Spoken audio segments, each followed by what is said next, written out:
Thank you very much, Rob. It's a pleasure to be here today. I want to thank Tony and Kerry and also the Harris Institute for inviting me. The title of my last book was A Tale of Two Countries, How the Great Demographic Imbalance is Pulling Canada Apart. I think it's saying something. The cover of the book has a maple leaf that is starting to stretch a bit, and the eastern part is kind of like moving into the ocean like a slow-going iceberg, if you want. The point being here that I won't be talking about that very much today, but the point being here that we're looking for solutions here today.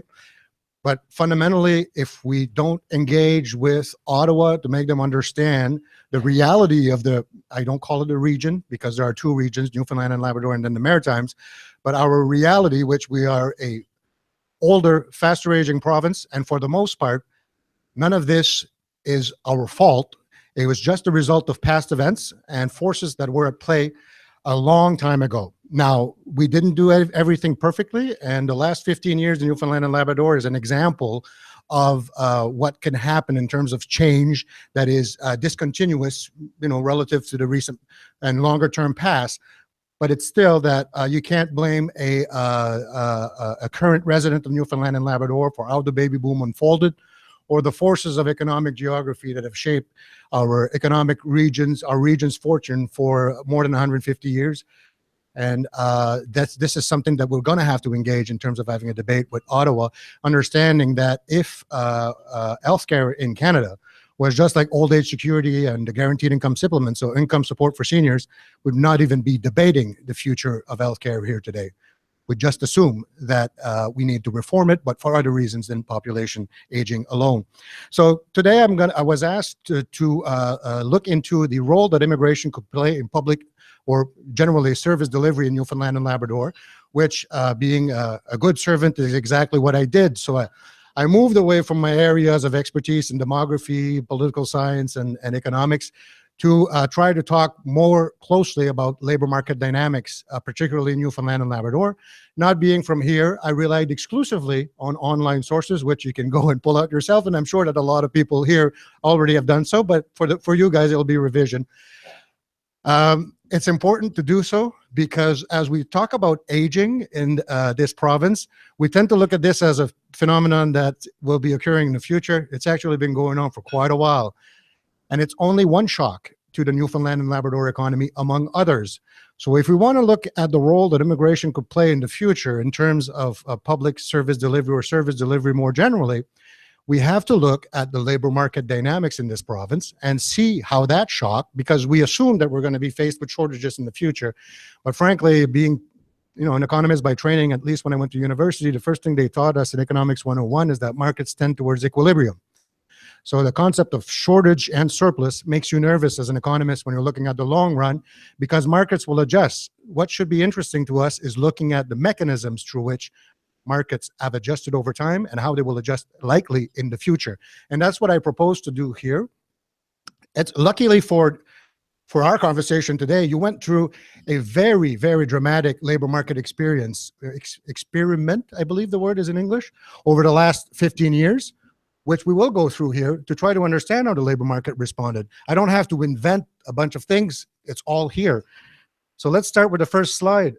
The first slide is, I'm going to be talking about the future a little bit too. So the first slide, that's the presentation slide. The first slide, first half is about recent past, and the first slide is something you should be familiar with. Herb was talking about how Newfoundland and Labrador predominantly is a small, open, natural resource-based economy, and this slide encapsulates it perfectly well. What you have here is the price of oil in constant $2002 in Brent barrels. Okay, and this is business sector job creation, and that's public sector job creation. Interestingly, the red line started off a faster start than the blue line, public sector job creation. But what you see is essentially look at the blue line and the black line, the dotted line.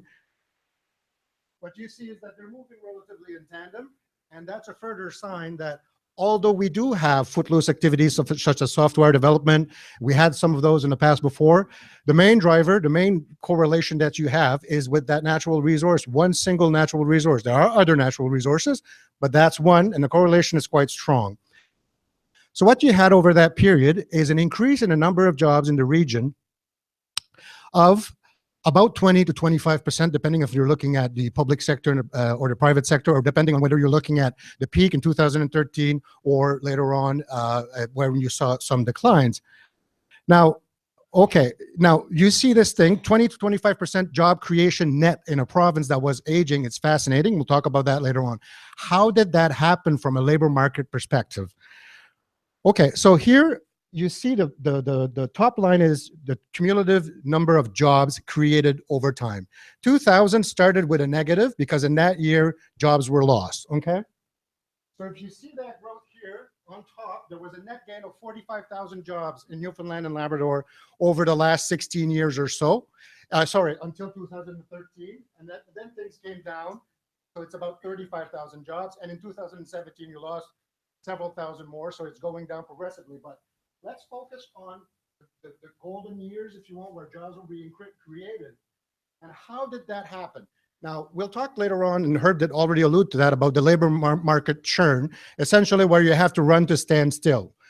Meaning that if you have an economy that you want to maintain at 200,000 jobs, for instance, because people naturally retire or leave for other reasons, even if you were an economic island with no contact with the outside world, you'd still have to find 2,000 or 3,000 workers annually just to replace those that that are leaving. But outside the churn, the net extra job, how were they created? First question to ask, were they created as a homegrown phenomenon, or were they created through net migration, people coming back to the province? We'll examine both, okay? But let's start with how the extra jobs were created. This is simplistic, and I know, but this is the net immigration line, and it's a smooth line. It's not a major line. It doesn't change that much over time. It is smooth because when an immigrant decides to leave Newfoundland and Labrador, not accounted for in that line, accounted for in the gray line, which is net interprovincial migration. So as you leave Newfoundland and Labrador, you become an interprovincial migrant, just like other people who leave Newfoundland and Labrador. What you see here, the blue line is net migration, which is the combined effect of international immigration and net interprovincial migration. What you see here is that we lost in Newfoundland and Labrador about 4,500 people in the first year. And then towards the end, we were at about more or less minus 10,000 people. So over that period, Newfoundland and Labrador lost a net 5,000 people to other provinces, other regions of the world, but mostly other provinces. Yet you added at 1,45,000 jobs. Fascinating. And how was this done? Mostly by tapping the let's call it the considerable slack in labor market that you had in 2000. So this is a perfect chart to see how labor markets respond, that when people have jobs, obviously, they will take them up. Now, look at the employment rate increase. In Canada, was barely noticeable, mostly greater labor market participation, mostly stemming from female participation in the workforce, still converging a bit. In New Brunswick, a sister province, more or less, as they call it, 5 percentage point gain. In Newfoundland and Labrador, 11.5%, which means there was considerable slack in the labor market in 2000 in Newfoundland and Labrador, coming out of the 1990s, which were terrible for job creation in Newfoundland and Labrador.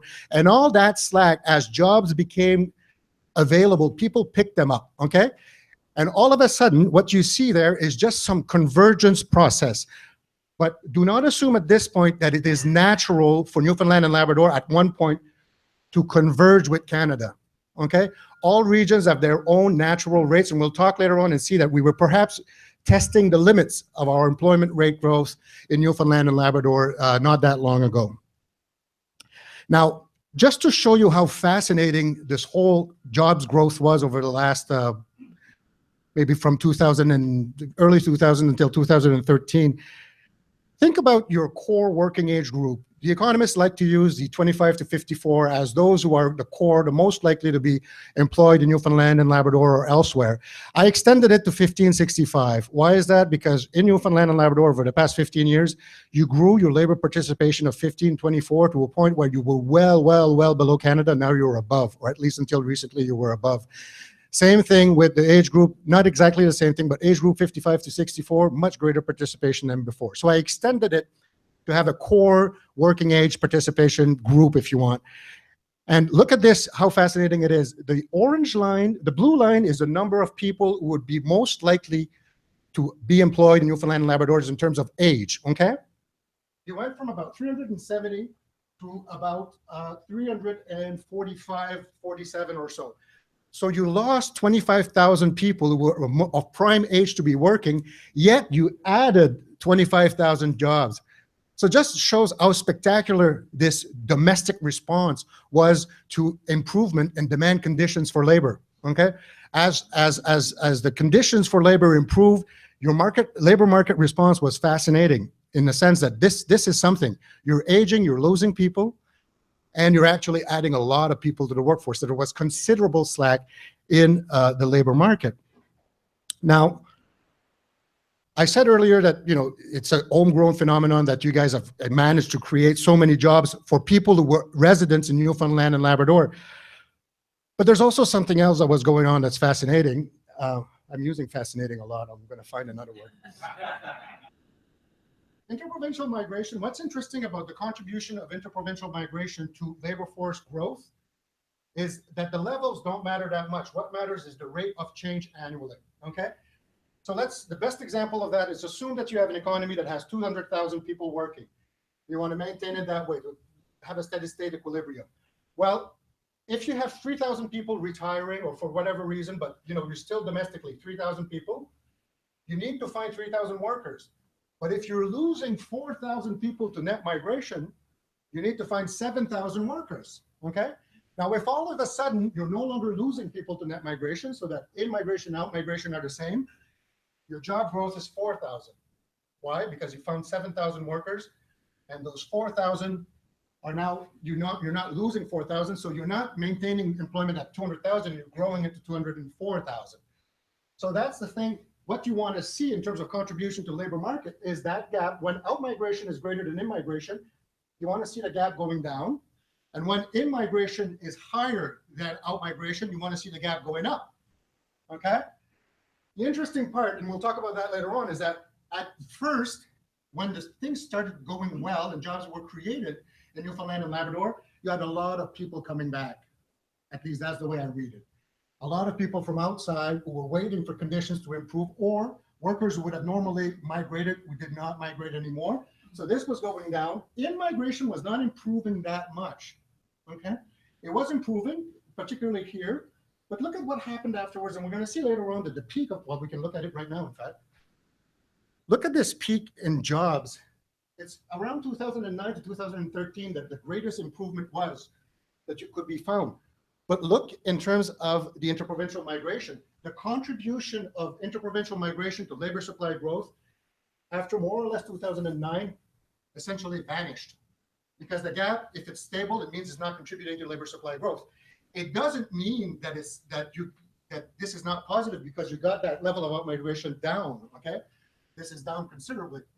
So you're in a situation when the going got good, when jobs started being created in very large numbers, the interprovincial migration was no longer responding. So the elasticity of response was no longer there, okay? And I'm not assuming I have the answer to all of that, but I'm assuming that at some point, many of the recent Newfoundland and Labrador expats were no longer, the stock was tapped out. Okay, that's an assumption, but it says a lot about the fact that here your market conditions are improving, but you're not drawing more workers in, okay? In-migration is going down. Now, if migration is no longer contributing to employment, to the labor supply growth, you're stuck with domestic supply. So, but we remember that the domestic supply, the employment rate shot up considerably. So what happens when supply has a problem catching up with demand? Prices go up, okay? And this is exactly what happened. Look at the evolution of real wages, Canada, New Brunswick, Newfoundland and Labrador, real wages, okay? Newfoundland and Labrador at similar wages as New Brunswick before employment started picking up big time. Starting in 07, 08, just when migration started to no longer respond as well, all of a sudden, real wage escalation. Real wage escalation dramatically, so now you're higher in Canada. So you went from a relatively low wage economy to a high wage economy. And my suspicion is that because the supply was tapped out, you had to have a response that was quite big relative because you didn't have many options in terms of finding new workers. Now, how can we prove that it was not just related to construction project jobs and high-paying wages? By looking at a table such as this one. Wholesale trade, retail trade, and transportation and warehousing are not directly related to energy. Yet, your salary wage growth was 125%, 112 relative to New Brunswick, which was 53, 58. And these are just like, it's a sign of overheating. Why? Because business owners do not raise wages just out of pure altruism. They do so because they can't find workers, okay? So it was a sign that the labor market was overheating. Now, again, another example, same sectors that I pointed out, wholesale trade, retail trade, transportation, warehousing, 2008, you started seeing an escalation in real wages in those sectors. Before that, it was progressing more or less at the same pace. So I'm going to sum up on the recent past, and I'm about to get into the future. So in order to sum up this, first of all, fantastic response at first. A labor market that added up to 45 net new jobs despite shrinking pool of potential workers, okay? So this is, first of all, just to show the resilience at first of the labor market. Role of immigration was minimal. Labor supply kept pace with demand for first half of the period, but then we had real wage escalation, as we saw. This worries me, the net migration no longer responding, and the wage escalating was showing that domestic supply was very tight. But were we pushing against the limit of employment growth? Does this employment rate growth, does this mean that we were getting close to the limit here in terms of increasing the employment rate? And of course, the question then that we can ask is, what would have happened had the oil prices not dropped? Would you have had an inflationary economy where essentially you just have wages going up, up, up, up? Or would immigration and migration have eventually responded? And this is something we need to ask, because in the future, if it happens again, answering that question will allow us to better understand where we're heading in terms of labor market response. Now, that was the years before. Now there's a matter of the years ahead. Now, I was asked to look at the role of immigration and service delivery in the future.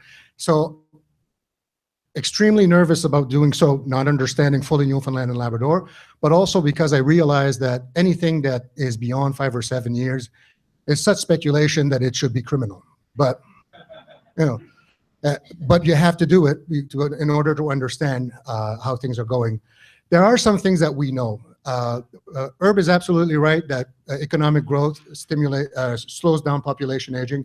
Absolutely. But you had a lot of economic growth over the last 15 years, and you still had the fastest, one of the fastest population aging. You were one of the fastest aging societies. And why is that? Because I tend to say that population aging is analogous to a skin cancer phenomena, in the sense that the skin remembers everything. So population aging is a result of a baby boom that was much stronger in Newfoundland and Labrador with high fertility rates. Some people relate that to more rural, more Catholic. And the Acadians had the same phenomenon in New Brunswick. And Quebecers, as you know, they wanted to take their revenge through the cradle. So, la revanche des berceaux.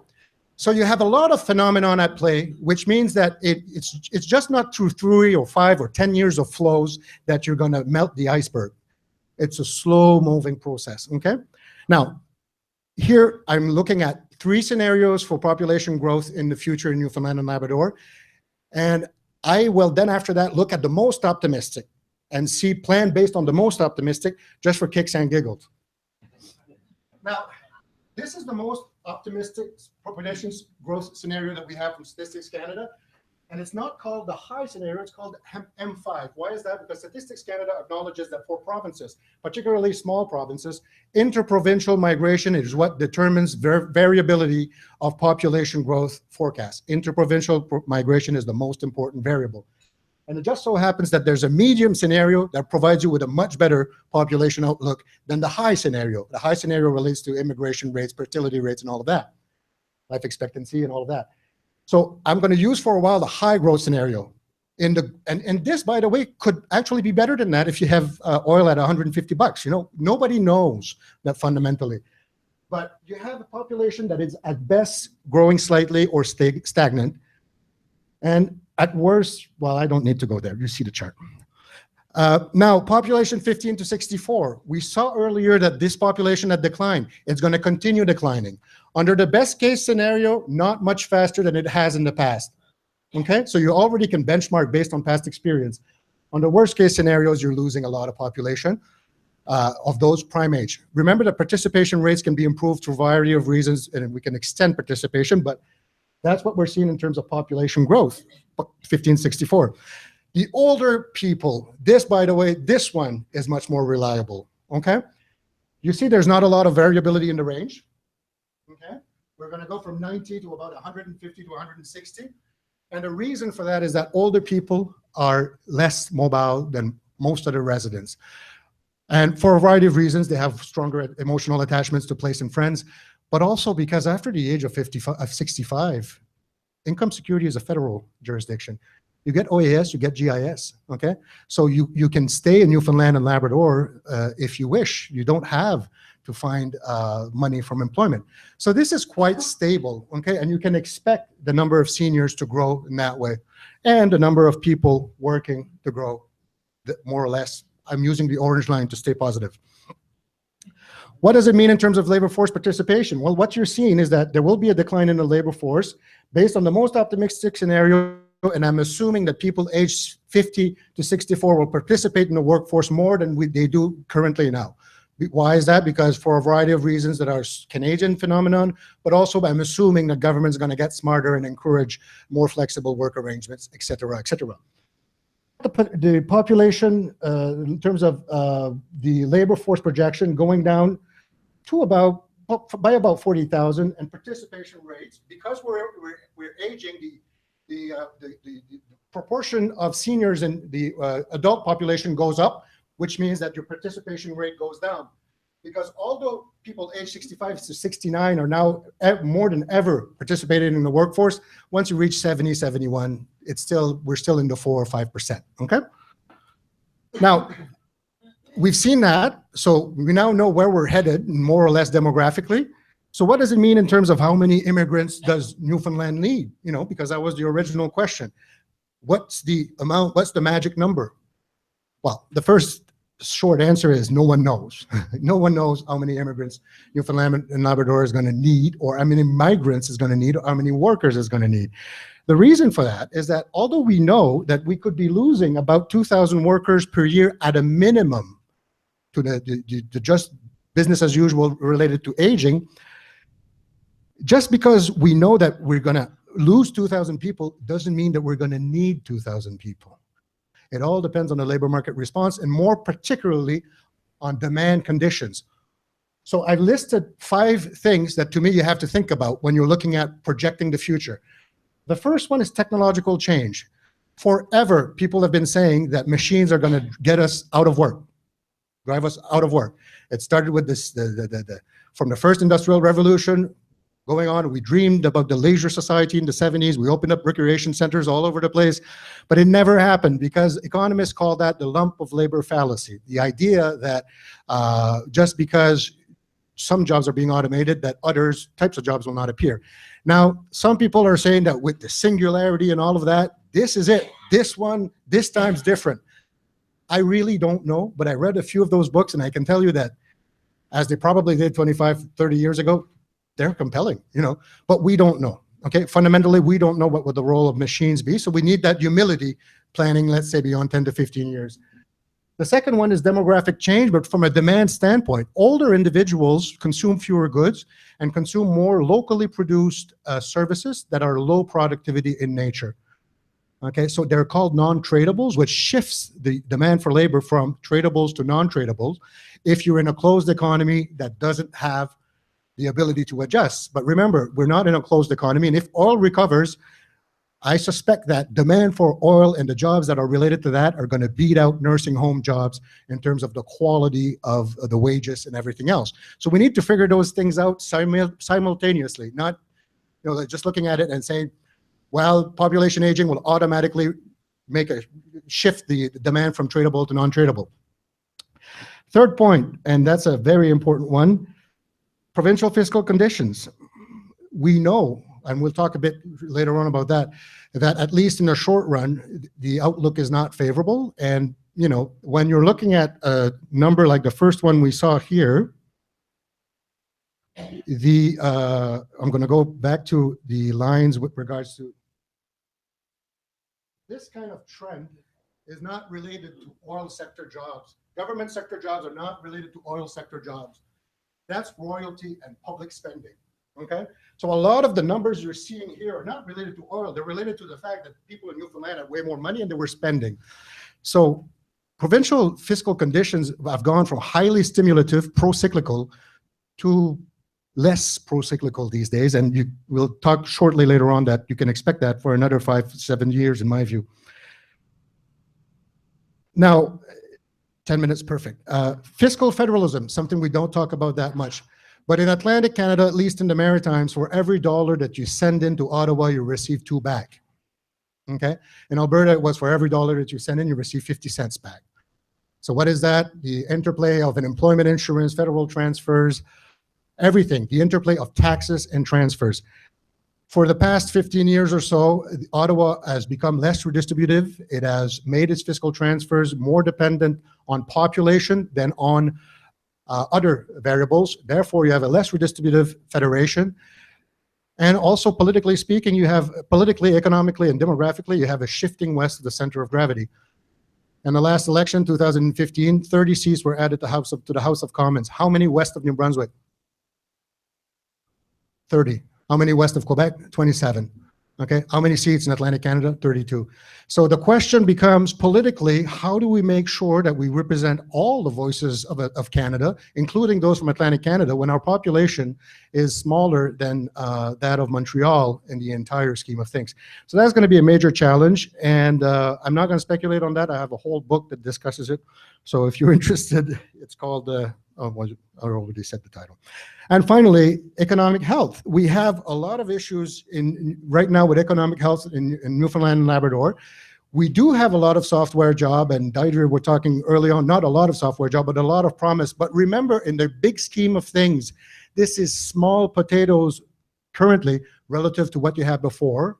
So relative to the oil industry in terms of the big spending that occurs there. And remember that this has always happened in the past. When you're looking at labor productivity growth, there is an element of innovation and people creating jobs and people doing exciting things. But please do not make policy by anecdote. Make policy by evidence. And evidence is statistics and aggregate data. Anecdotes only lead us to say, well, there's an escape hatch somewhere. There's a way to avoid this fate that awaits us. And politicians love those. Okay? Politicians will always talk about the anecdotes, things that, happen. Have you seen this? Yes. But have you looked at the bigger numbers? Have you looked at the bigger numbers recently? And that's one of the things. Politicians love to talk immigration because it distracts us from the bigger debates about how we control spending and how we grow the economy otherwise. It's called escape hatches. You're looking for those constantly. So, with all of that, I have 2 more slides to go through. The first one is the short to medium-term outlook, and what does it mean for the labor market in Newfoundland and Labrador? And the second one is purely speculative. Please, do whatever you want with it, but don't tell anyone that I've said that with certainty, because it's certainly not true.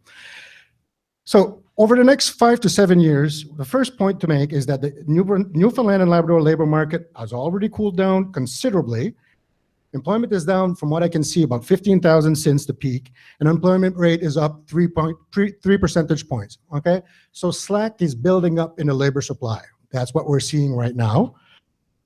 And demand for labor, which determines the amount of jobs being created in Newfoundland and Labrador, likely to remain very sluggish in years ahead.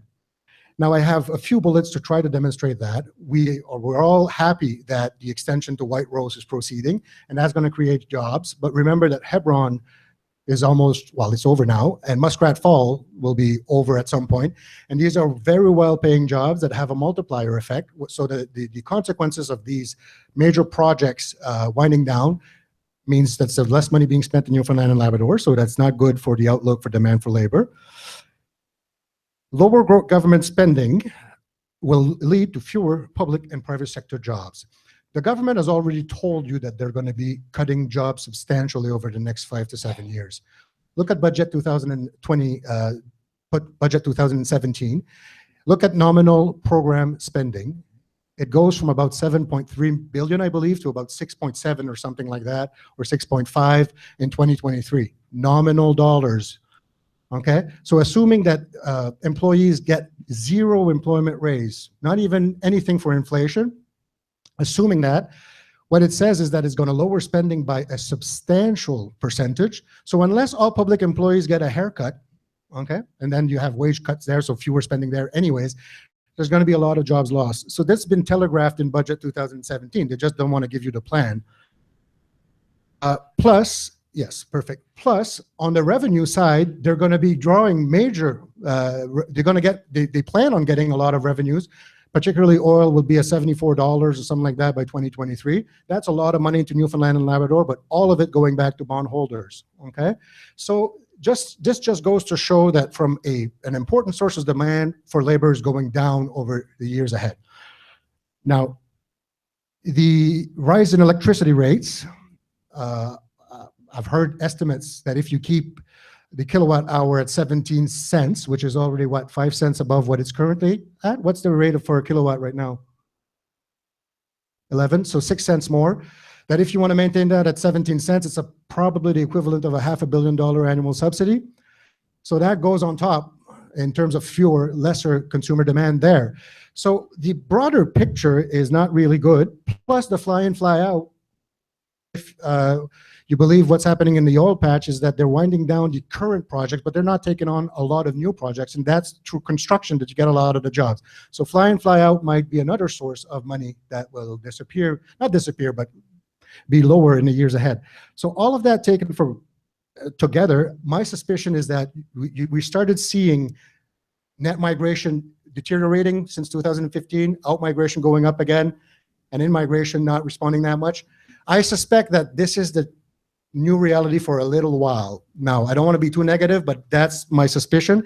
And in that context, back to the original question, what is the role of immigration? Yes, you can always get immigrants coming here and create world-class businesses that's going to export globally, and it's a good thing. And we should always think about the mismatches between existing skills and those of immigrants. So at a micro level, remain important, but at a broader level, if you want to have massive flows of immigrants, you're also probably going to generate competition with existing local source of labor in the years ahead, probably over, I say 5 to 7 years. So the short run answer is, at an aggregate level, not that much of a role. At a micro level, an important role. Longer term outlook, a quick table. 3 scenarios. Everything hinges on the price of oil. We know that. So the price of oil under an optimistic scenario where you have high long-term oil and other commodity prices, the impact on employment growth, remember that there's a churn. There's people leaving, at least 2,000 people leaving annually because of aging. Lightly neutral to small positive on employment growth. Need for new workers, very high. So I'm talking a barrel of oil well in excess of $100 real. You're probably talking about a need for new workers that's high. The importance of immigrants and service delivery, very high. I could have put very high. Vulnerability to Ottawa, medium to low, okay? Low to moderate and timely fiscal consolidation. This is essentially a code word for saying we don't go bankrupt, but we're still in the same environment more or less than we are right now. Employment growth, likely negative in my view. Need for new workers, probably medium because you have to replace, you have to churn. Importance of domestic migrants and immigrants and service delivery, medium with a question mark. And vulnerability to Ottawa, high. Low to moderate and insolvency, negative. Employment growth, need for new workers, likely low. Importance of immigrants, likely low. Vulnerability to federal transfer policy, this could be extremely high. Why is that? Because under a scenario of insolvency, what happens, it's not just that you relinquish the control over your destiny, and I'm almost done here. It's not that you relinquish control over your destiny. It's that the first reaction of Ottawa, by the way, I believe that if Newfoundland and Labrador was to default, Ottawa would back up the bonds. They will not allow any provincial government to go insolvent. They will bail it out. But the problem for that is that they don't want anybody else to emulate Newfoundland and Labrador, particularly Quebec or a bigger province, to emulate Newfoundland and Labrador. So there'll be stringent conditions on what Newfoundland and Labrador can do. And the fiscal burden will be very high, and the public services will be very poor, outside healthcare at least. So the mix of High fiscal burden and low public services means that everybody who can vote with their feet, including those who can vote not to come here, are likely to vote in that sense. And then you have a scenario where you have a tipping point. And my first book in 2014 was called Over the Cliff with a question mark, acting now to avoid New Brunswick's bankruptcy. So if it's any consolation, you're not alone. Well, thanks a lot, Richard.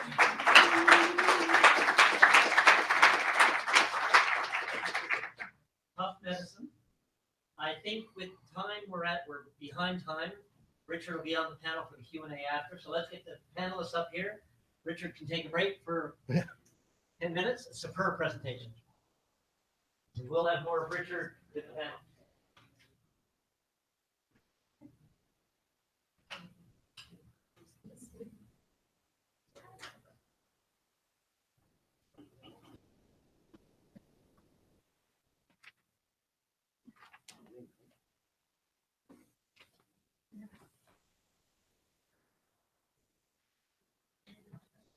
Is Howard in the house?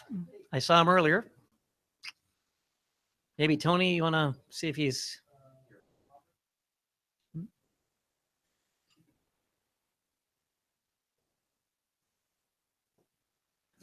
All righty. Well, I'm going to start the intros and we're going to keep moving here. No, you can stay there for now, I think. And yeah, let you relax and get your energy back. Justin Campbell is the Diversity Outreach Coordinator at the Association for New Canadians.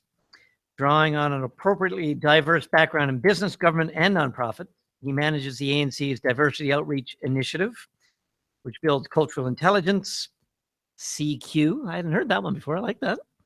Should have heard it before, I guess. Eh? EQ, IQ, and can do, I always go with, but CQ is a good one. Among thousands of people across the province each year.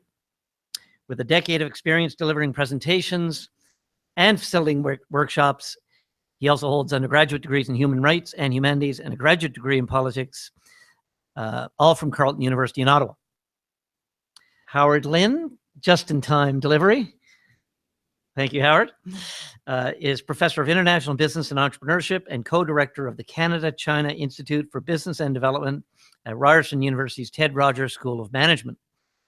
He is also VP of Research for the Canadian Council for Small Business and Entrepreneurship and the founder of the Canadian Entrepreneurship and Innovation Platform, a nonprofit organization that promotes Canada-based transnational entrepreneurship. Lynn Gambin is a professor in the Department of Economics at Memorial and the editor of the monthly Labor Market Observer, which provides commentary on the performance of Newfoundland and Labrador labor market. She has enough material today to do her for the next 6 months, I'd say. She has more than 10 years experience carrying out policy-related research, especially in relation to vocational education and training, labor markets, and employer behavior across a variety of settings. And finally, Kerry Murray, now a member of the Harris Centre Advisory Board. Bodes well for the rest of his career, no doubt. Kerry shrugs. A graduate of Memorial, is the Director of Economic and Social Policy with the Newfoundland and Labrador Federation of Labor. His work with NLFL involves all aspects of economic and social policy research, communications, lots and lots of writing, and the famous other related duties. And I can assure you, Kerry covers a lot of those. His previous career was in community economic development. He's an active volunteer and sits or has sat on several community-based boards, including the Community Coalition for Mental Health, Governor General's Canadian Leadership Conference, his local school council, and the Economic Developers Association of Canada. He hasn't updated his bio recently to add the Harris Centre, but I'm sure that will happen soon. Again, a great panel. And when we get to the Q&A, we'll invite Richard back up. And so we'll start off, we'll go in order maybe that you're sitting. So we'll start with Howard, if you're willing, 5 minutes. Good afternoon. I'm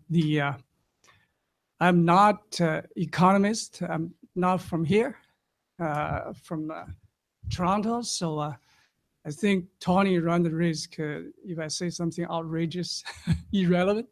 But I want to, this speaker, I think this morning, the first speaker, I think he mentioned that there's no research needed because there's a lot of discussion already. But I think this speaker, Richard, just give us some new perspective. It really make me try to run away. Tony call me back. But anyway, I think the first takeaway is his concept that the SLAKE, human capital SLAKE. I think that's you read the PPT, so I think that SLAKE kind of related to how we define aging. We talk about the 15 to 65. We know that so that the SLAKE, there's a big pool of people who is not aging. The conclusion seems to be that there's no relevance for immigrant. Maybe this is too extreme. No, that's not that, but let me just say that.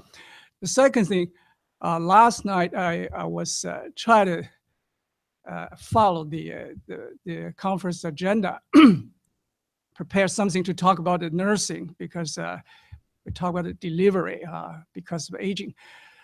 One of the things in Toronto, Ontario, is that there's no close relationship between the demand and the supply in this sector. So the aging of labor force is faster than the aging population in terms of the healthcare delivery, at least in Ontario. So the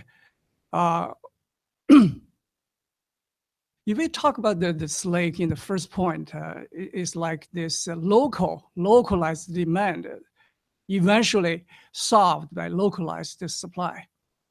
I think nursing or in the healthcare is not in a large degree is also localized demand. It cannot be sufficiently solved the problem by immigrant, may not, because in Toronto we know that the shortage of nurses. There's attempt to solve this problem by immigrant. Chan School at Ryerson, we spent about 10 years, spent $1 million on the midwifery. Train supposed to be 25, and halfway people drop off. Eventually, there are about 15 graduate.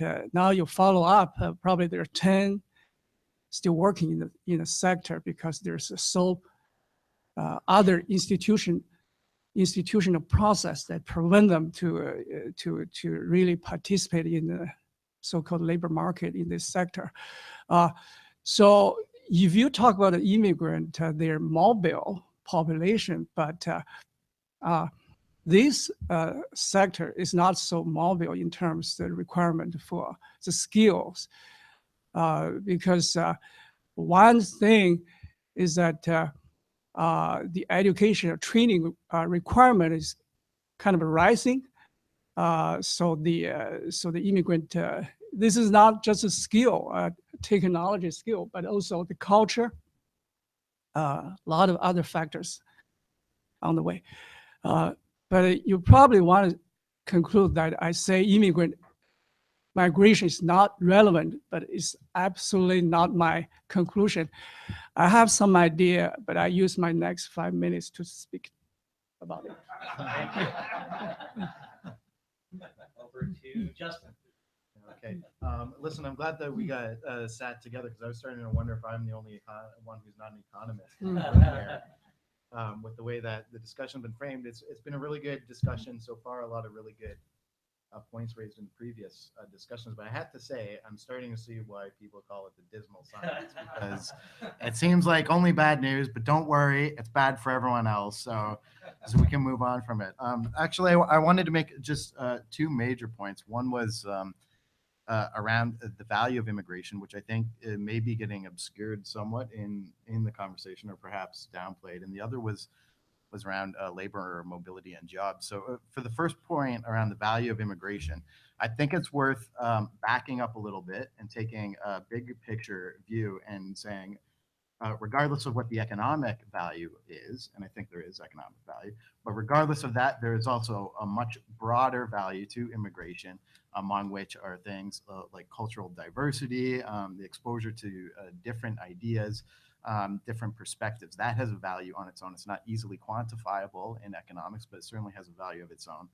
Another, which is becoming more and more relevant these days, is the political value of immigration.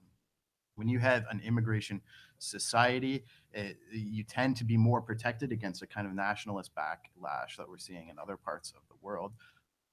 That is politically valuable, and a bit of a safeguard for our democratic system, I think, as we're seeing around the world.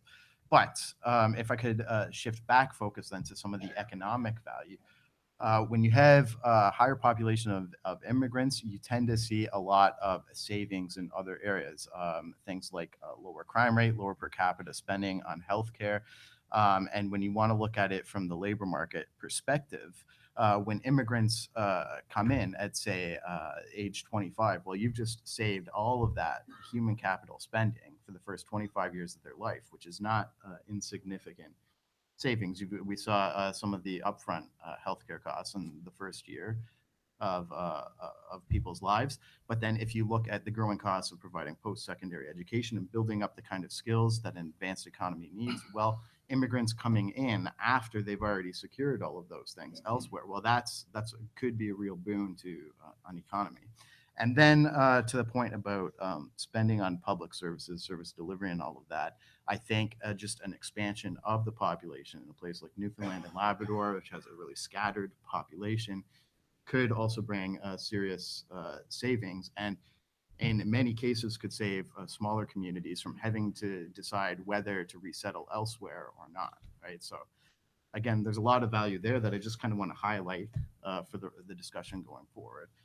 And then the second point, before I run out of time, is around labor mobility. And it is certainly true, I think, as we saw earlier, that labor tends generally to follow investment, but that's not always the case. And I think given, the tight constraints that we have in terms of public policy here, it's worth looking at the other factors or the things that make that not the case, because I think we really need to start thinking about creative solutions to some of these budgetary problems. And so I did just want to point out the role of culture, or even just asking, well, what causes people to move?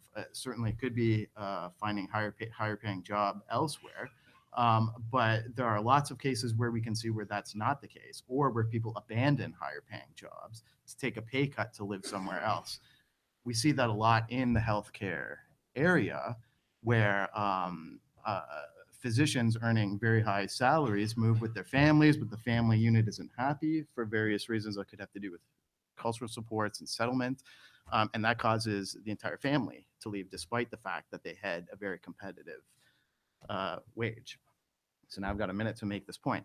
And so the reason why I bring that up is because there is certainly a premium that people place on things like culture and community, family connections. And if we can zero in on that, then that kind of cultural benefit could become a real asset in attracting people to a place where, maybe it's more difficult to compete in terms of salaries with other parts of the country or other countries around the world.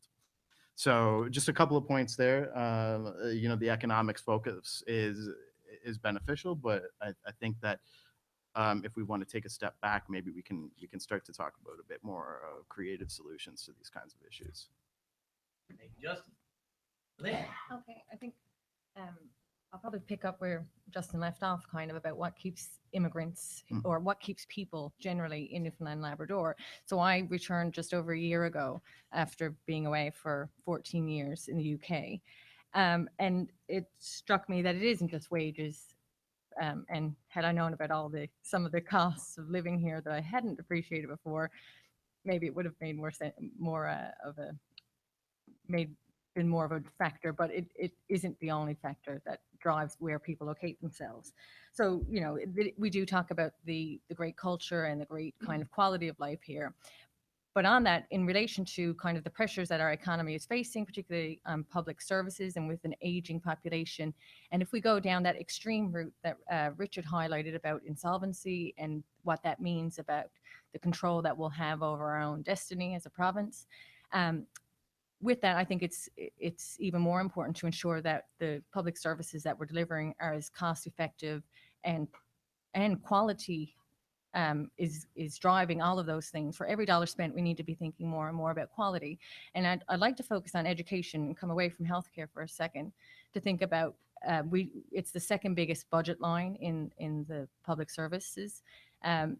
And our health outcomes, our educational outcomes aren't the best in the world either. And for a young family that is going to think about staying here or thinking about having a family in the province or thinking about coming here, to begin with, education is a big factor in that, to ensure that our children are educated as well as we can, especially for the amount of money we spend on it. That also then has implications for the economic growth that we might see in future as well. If we have a highly skilled and well-educated, even if so that we can have some kind of assurance that, you know, everyone has a particular level or a basic level of education that makes us all or gives our labor market even more resilience than we've seen in the past with our economic booms in the recent past. That also helps, I think, ensuring that our public services are resilient and provide us with quality for the money that we're spending, helps to make sure that our labor market mobility is as high as it can be and that we can adapt to sectoral changes or structural changes in the economy. While, you know, technology sectors aren't the biggest employment drivers, they are important to have those kind of slow burners and underlying innovations and developments in the economy while we have the flux and the boom bust cycles of mega projects and resource development as well.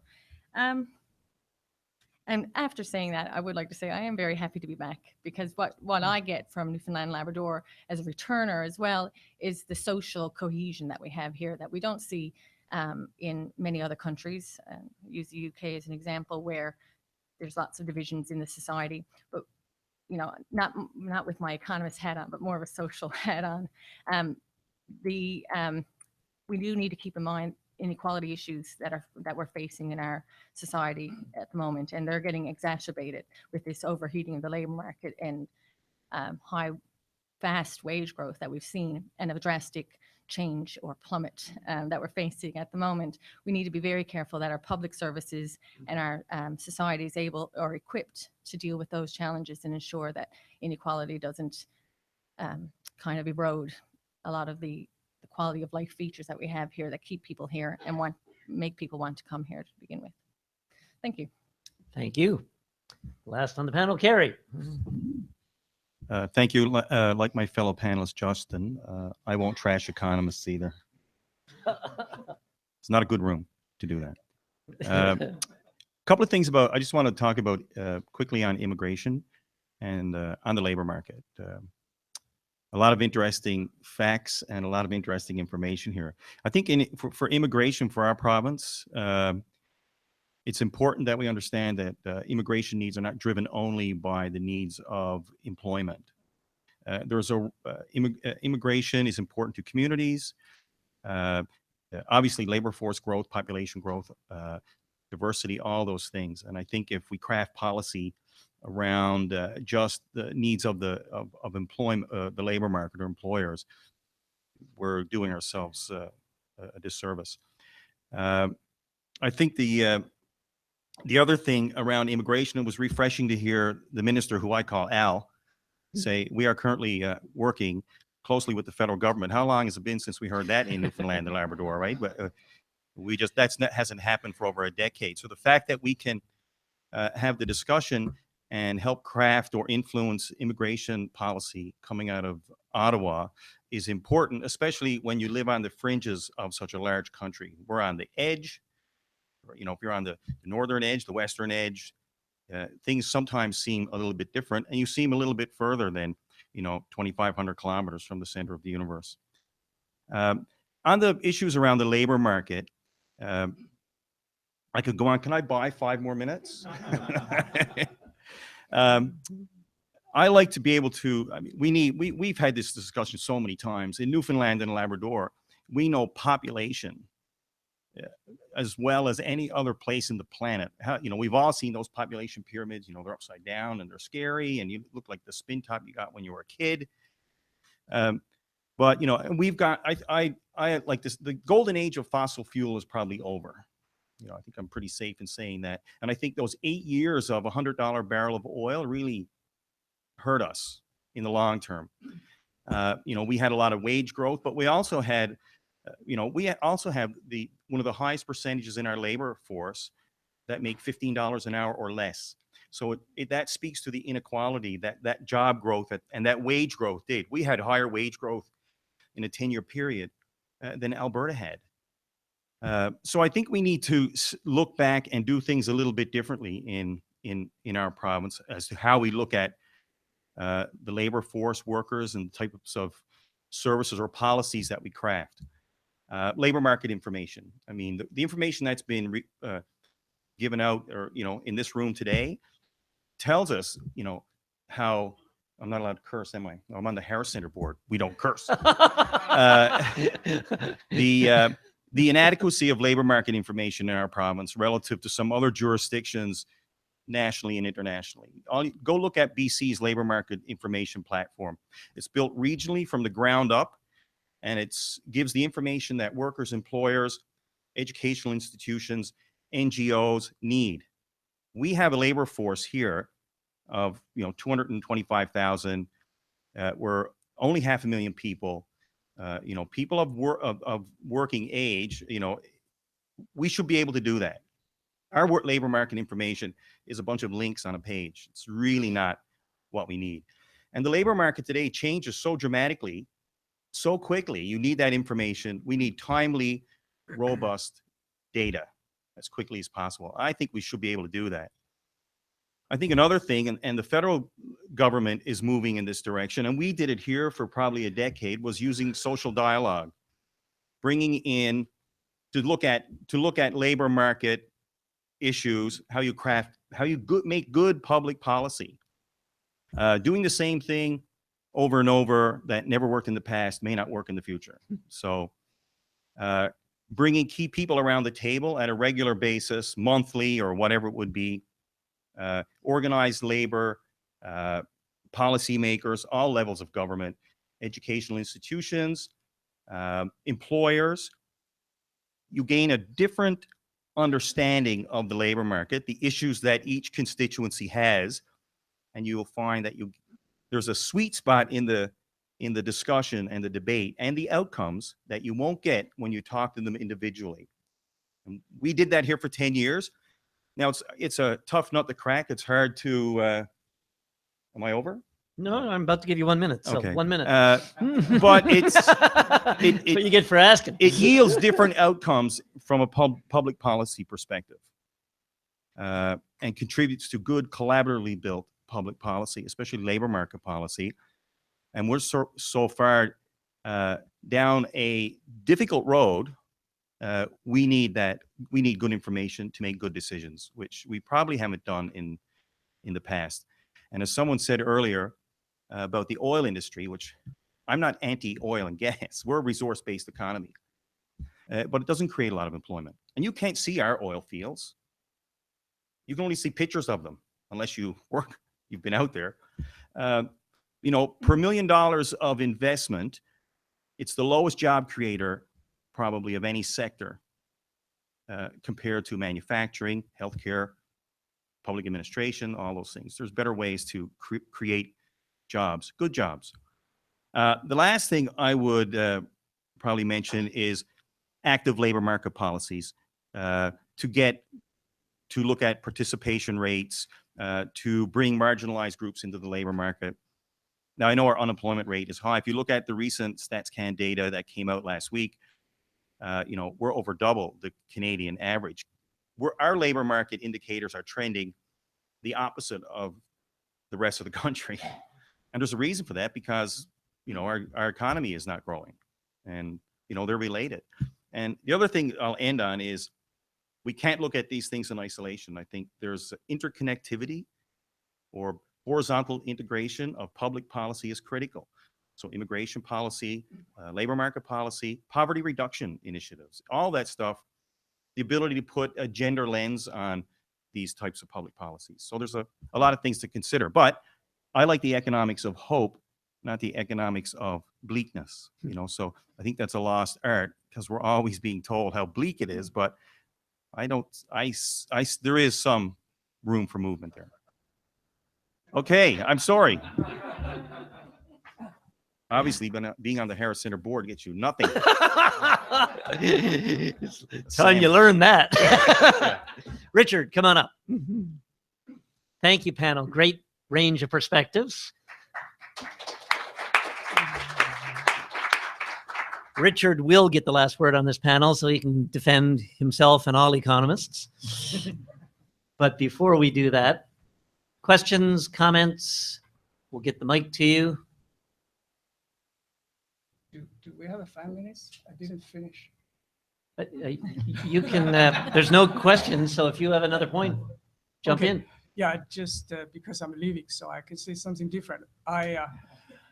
So the big question I think in the agenda is what's the biggest impact of the aging and immigration? I think I go very close to Professor Emery. We talk about economic growth because so the solution. So I'm very close to the minister this morning because politician not always right, but this one I agree. So he talked about entrepreneurship.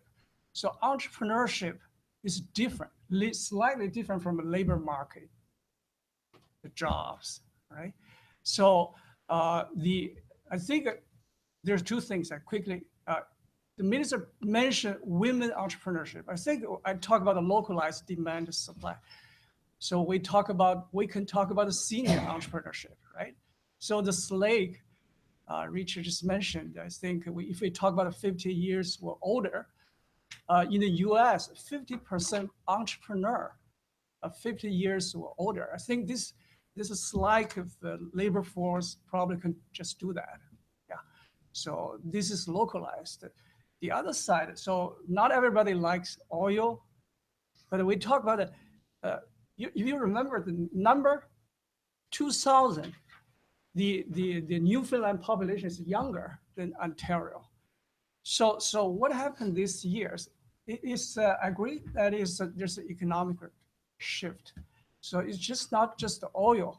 So the non-mobile part of the immigrant, if you go to service sectors, healthcare, nursing, but the most mobile part of the immigrant will go to IT or biotech, these sectors. So we're not just talk about the immigration policy. We talk about the industry policy, economic policy, right? So I said that the economic value of immigrant is this entrepreneurial side. So you got to localize the senior solution and international solution for productivity growth aspect of the economic growth. So I say the big problem it's not just the aging, it's not just even not productivity growth, it's economic growth, it's economic activity, it's GDP, it's everything. So we talk about investment. So you build, they come. So for immigrant, a lot of immigrants. You don't get a full 5 minutes, yeah. So wrap it up. You let them to build. In Ontario, people don't, Toronto, they're not looking for job. There's no job in Toronto, but they come and create jobs. So. Thank you. Do I eventually get to respond to that? You absolutely do. I normally save you till the end of the panel in case there's questions, but there's any, why don't Richard, you weigh in and that may stir things up again. No. That's not my intention. I want to start by acknowledging many of the points that were made here today. I looked at this as, I just want to respond to a request, which was the labor market aspects, in my view, of immigration and migration and how you meet the challenges in the years ahead. but I've had a lot of discussions. I'm one of the most active proponents of dramatically increasing immigration in my own province of New Brunswick. I agree with much of what has been said around this table, the values of immigration that go well beyond economics, and that immigration, particularly in the paradoxical age when you have high unemployment, is still needed, even from an economic standpoint, to fill shortages elsewhere in the economy. It's a dynamic economy that churns a lot of jobs. So I am here because I'm trained as an economist to talk like an economist, but if you ask me as a citizen and the benefits of diversity in broader context, it's an entirely different story. And if you ask me in terms of the role on social cohesion, on a variety of other variables, completely different story, and I agree with you. I am not here to say that the role for immigration is minimal or not. When I'm talking that these were numerical terms based on the idea that, contrary to what people think, my view of Newfoundland and Labrador, just as like most of the Maritimes, it's completely different from Toronto. Completely different from Toronto. In Toronto, what drives economic growth is labor supply. When people come in, economic activity increases. Toronto welcomes about 100,000 people annually. In 5 years, it will have welcomed all of Newfoundland. It's a fantastic megalopolis that is extremely dynamic, connected to a wide range of value chains globally. In Newfoundland and Labrador, we're not there yet. We should not despair. But ultimately, what matters to employment in the aggregate sense is the demand for the primary commodities produced by Newfoundland and Labrador. Now, how you move forward to diversify an economy that is not favored by economic geography and that doesn't have a lot of footloose jobs these days. If you look at the call center employment, like New Brunswick, we have 10 or 15,000 people in call center jobs where we've managed to attract that, but the wages are not the same level that you would get in Newfoundland and Labrador. So far it's been demand. Now, if efforts for diversifying are really important down the road, and I fully agree with that. Last point I'd like to make about the aging of Newfoundland and Labrador. Newfoundland in 1966, after the baby boom, the typical Newfoundlander you walk down the street was 19 years old. He was not of legal drinking age back then. Okay, the typical Albertan was 24 years old. Now, if you walk in Alberta, the typical Albertan is 36 years old, and in Newfoundland, the typical Newfoundlander is 45 going on 46. And if you look at the projections, for reasons that I said, there is a certain permanency to those dynamics. It's projected to be 53. These are realities that can't be undone in the short run. And that's exactly the genesis. In my book, I discussed that extensively. The great demographic imbalance has been unfolding ever since the end of the baby boom. Okay, but the thing is that we exited the baby boom in Atlantic Canada much younger than the rest of the country, but we've been aging at twice the rate of Western provinces and 50% of the rate of Canada ever since the baby boom. So there's a form of permanence to these forces that we can't deny, despite the good and bad times in New Brunswick, good leadership, bad leadership, McKenna years. We did a bit better, but after that, we reverted to being exactly what economists, unfortunately, were predicting.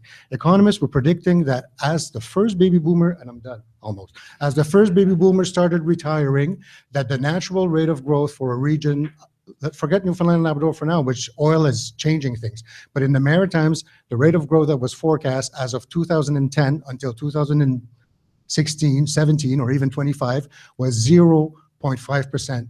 Where are we at? 0.4%. In the past, we grew at 2.3, 2.4, which means you doubled the size of the economy every 27 years, and now it's 115 years at the pace we're going. This is a reality that, unfortunately, David Foote and those folks were entirely predicting. Now, we can pull against gravity as much as we want, but the only thing that I would say, and it's great to talk about diversification, it's great to talk about inclusion, it's absolutely essential to talk about inequality, but we shouldn't use that as a reason to not look at the stark reality and the economics of bleakness, or whatever we want to call it.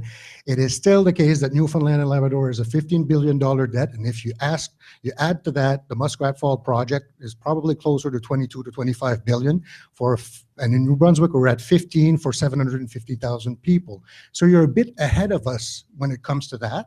And if we do not acknowledge that, in a case of fiscal insolvency, and there's one reason why I wrote all of these books, Who pays for a government that can no longer meet its responsibilities? Government is now responsible for us from cradle to the grave. It's always the poor and the vulnerable among us. So think about that too, because it's always about the poor and the vulnerable. When the times get bad, look at the situation in Greece, look at how many schools were closed down, how many hospitals were closed down, how many universities were emptied out.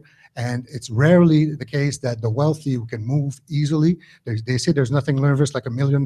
We should update that to $10 million. But these people are fine, thank you very much. But the poorer one, they're the ones who suffer. And that's why we need to have a voice for those individuals too. We don't articulate these things in the context of symposiums such as this one, but they're the ones who suffer. Thank you, Richard. Powerful afternoon. So we have Herb, then we have Mike, then we have Doug. So I'm going to get each of you to make your statement, ask your question. Panelists are going to have to pay attention because I'm going to start with Kerry. After those three say their pieces, and each of you can respond if you want to, but you don't have to if you don't want to. So Herb first.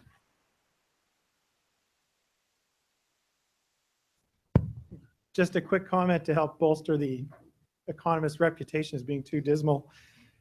It's really about a choice. So when we're talking about growth, population growth, it's to keep things the way they are. So if we want 10,000 kilometers of roads in Newfoundland, we want to fill potholes, we have to think about where are we going to get the tax revenues to support that.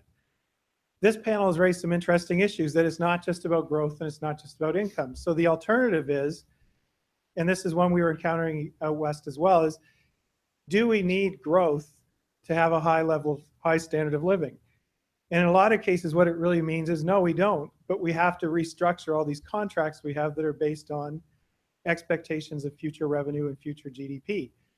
But there's a lot of cases that can be made that a no growth society and even a declining growth society, you can actually still have a high standard of living because I think Doug may get at, there's no correlation between GDP growth and measured happiness.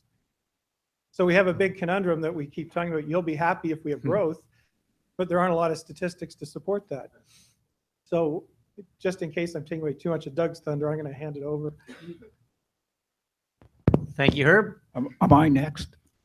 You are now. You're holding the mic. Well, that's great. Could you introduce yourself, sir, please? I'm Doug May from Department of Economics here. After listening to Richard go on, I feel I'm going over to, I know I'm going over to Fredericton on Friday, and I don't feel so bad about tweeting now on what's happening in the New Brunswick economy and things like that. A couple of things. What Herb said is true, that I think when we talk about sustainability, we often think of it in terms of resources, but he's absolutely correct. What we should be focusing on is the well-being of our citizens. A couple of other points. One, to back up Kerry, that having good labor market information is extremely important. And the labor market information, we often talk about people with certain qualifications doing tasks. And quite frankly, I don't quite understand why, but the labor market information in this country is crap. We don't have enough. Every 5 years, we have a census long form, or NHS, which we discard. And what we have by occupation, it just isn't there. It isn't up. It isn't good enough for what we need, what we deserve. I think, just to back up Kerry's point. The other thing is, but there has been good work done by some of the folks here at Advanced Education Skills on, remember the labor market outlook, remember the labor market outlook 2025. Does that exist? Yes, it does. But you've got to liberate the document from the politicians. So it's there, it's just not released. So the other thing I'd like to say is talking about the future, that I think in the medium term, when Muskrat Falls ends, there are in August, about 5,000 workers up there, most of whom are Newfoundlanders and Labradorians. Lift up your mic there, Doug. And I think there's going to, when that ends, I think that we'll see a major shift, and it could have reproductions fiscally. So I would say that, I'm looking at a key story here, so I'll say mind the gap. That in the medium term, the British, the gap between the subway train and the underground and the platform, sorry. In the medium term, I think there's some adjustment. I agree with Herb that with proper planning, we can do something. I think, however, the problem is that we've got to get beyond the next election. We've got to think strategically over a longer run. I also agree that with people like Tony, that new immigrants with entrepreneurial skills are extremely important. And in fact, we've actually seen in smaller communities around here, Rob, that let's take Elliston, for example, where people have moved in from elsewhere in the province with new ideas, and they've come up with root cellars, but it's been popular, and it's helped to grow the economy there and make people happier. So I think that's some of the main points. Or one last thing for Richard, when I'm talking about the quality of the data, I think you've got to be a little bit careful with the labor force survey, that if you look at the survey of the administrative census, the survey of employment and payroll hours, you'll see a different picture. And I don't know if Derek Mezikar is still here, but Derek, when I've discussed this with StatCan officials, we agree that for various reasons, and it's not only in our country, that survey is not doing the best, but it works fine for the Bank of Canada and Department of Finance. But if you want to look at industries in particular provinces, particularly Alberta and Newfoundland and Labrador, don't use it. Thank you, Doug. Mike, over to Mike. You're good? Okay, and Mike, up to this gentleman then, can take Mike's place.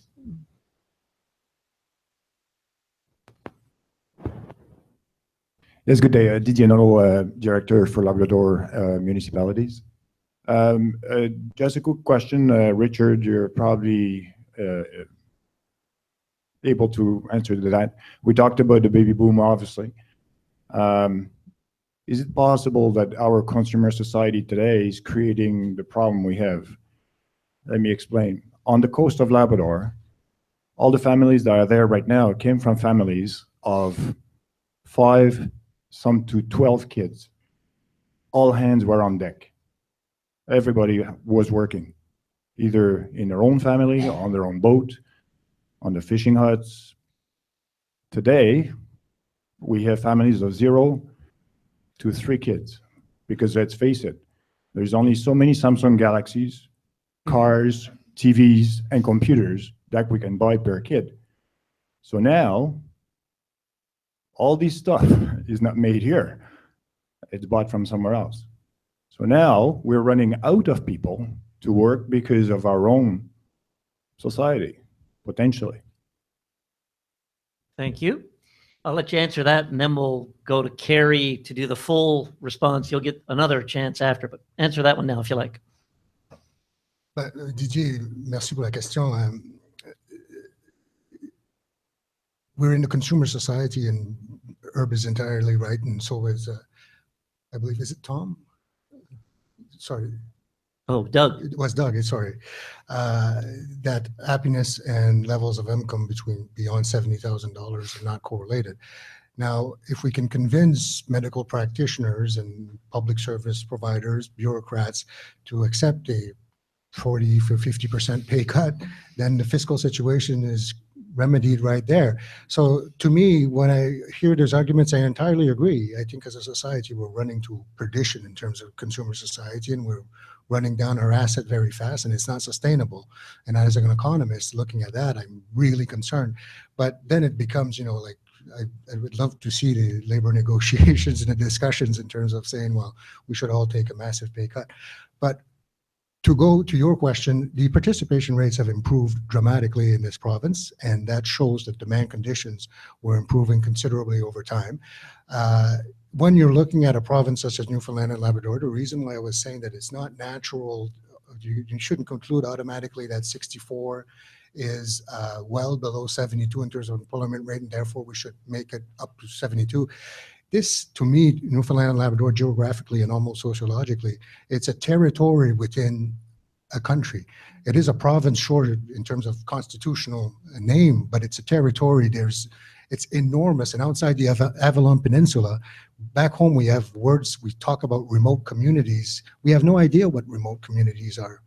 You know, these are rural communities close to major centers with 4-lane highways all over the place. It's not the same thing at all as here. So when you're looking at a reality that I'm sure you're living in Labrador, it's probably a completely foreign land for you, the reality in St. John's. You probably just don't associate in terms of labor market dynamics. It's a question for you. Thank you. So let's round up this panel and go into a break and then go into the roundtables. Kerry, final thoughts on this session? I just want to comment on what Doug said and around, or Dr. Emery, around growth, economic growth, or population growth and standards of living, which, you know, it's always framed in the way that it's horrible. And we all know what's happening with our demographic profile here. You know, the 65 and older are playing a greater role in the labor market. Youth are playing a lesser role.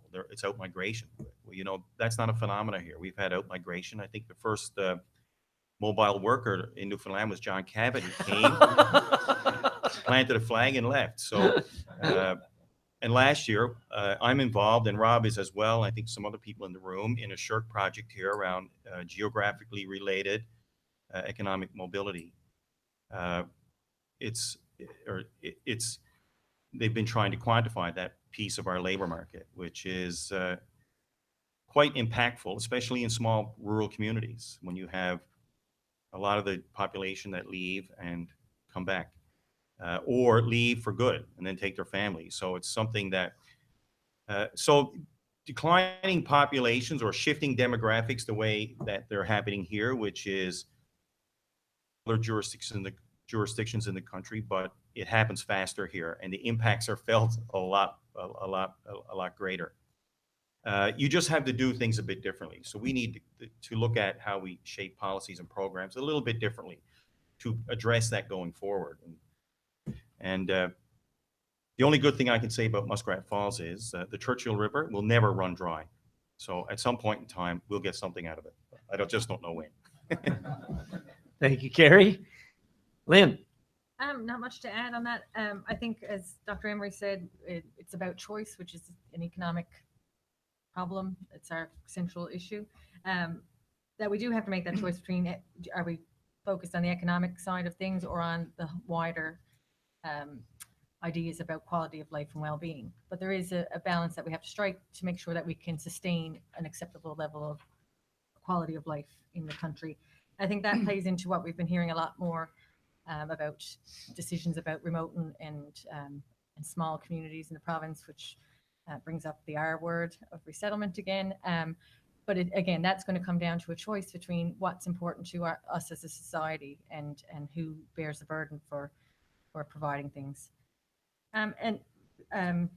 Richard said at the beginning of his talk about, or somewhere in the middle of his talk, about evidence-based policy, and I really think there's a very strong need to ensure that that's what drives policy and people's decisions. So labor market information for policymakers to use, and also for individuals to use in choosing their educational and career paths, is very important. And I think we can't lose sight of that, and ensuring that evidence is and research is produced to make sure that we're making informed decisions. Thank you. Justin. Okay, I would just underscore the point about culture, and the reason why I bring that up, especially in the context of an economics discussion, is I think that you can take both of those parts and incorporate them into a model that becomes a little bit more thorough. There certainly is a premium that people place on things like family connections and culture and a sense of belonging. And I really think that we could be leveraging that asset more than we are now, and we can use that to drive some of the economic growth that we're looking for. Thank you. Howard. Still have some? I think I go back to Toronto. I want to think when people say here is not Toronto, I just want to see, want to figure, is this something about a culture or the economic situation fundamental? I just hear Richard just mentioned this demand, supply driven growth is a possibility. Is that possibility to diversify the economy? That's immigrant entrepreneurship. Thank you. Richard, final thoughts. Yeah, and I'll try to be brief. The immigration is absolutely key to a lot of societal outcomes, and I'm going to put my economist hat on. I never really took it off. 66% of Canada's economic growth right now is labor force growth right now is related directly to immigration. It's the main driver of the labor supply in all of Canada, and therefore of the economic growth that, unless we change the model, will sustain our public services going down the road. In the future, immigration, we think that it's high right now. It's not high at all. We can accommodate, in my view, way more people in Canada. We tend to look at what we're at about, I think we're at about 300,000, and we're trying to get higher. From 1903, I believe, to 1913, when it was the Great Settlement, but also the growth of the great cities in central Canada, immigration was at 4.7% annually. It was a dramatic amount. 4.7% annually is about 5 times more than it is right now. That immigration, I think it resulted in population growth of close to 75% in central Canada. And in the Maritimes and Atlantic Canada, it was almost zero. Now, I'm not implying that the past is a guarantee of the future. I'm just saying that we need to reflect on why it is that the data points in the past are such, because if we can't understand why it is that these were the immigration patterns that we received, then we got to look at alternative ways of attracting, retaining immigrants.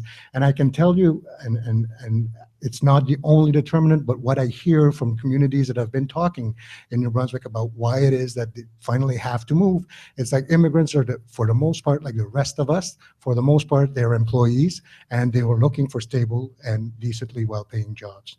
That was the answer that I got. Now, it behooves upon us, like even in the public sector, to open up and don't not have own biases, which we still have in our regions in terms of hiring practices.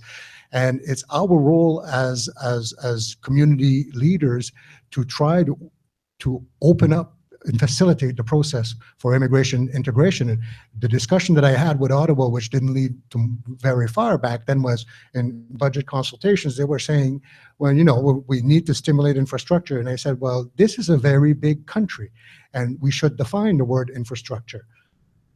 Okay, we don't need more miles of 4-lane highways in New Brunswick. We already have the highest ratio per capita.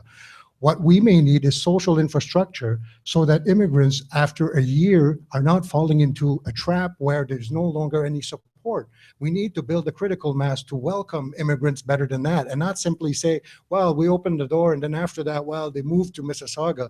Well, we should invest in that social infrastructure so as to make our ability to welcome much better than it is right now. And I must say that so far, we lack tremendously on that count. Thank you, Richard.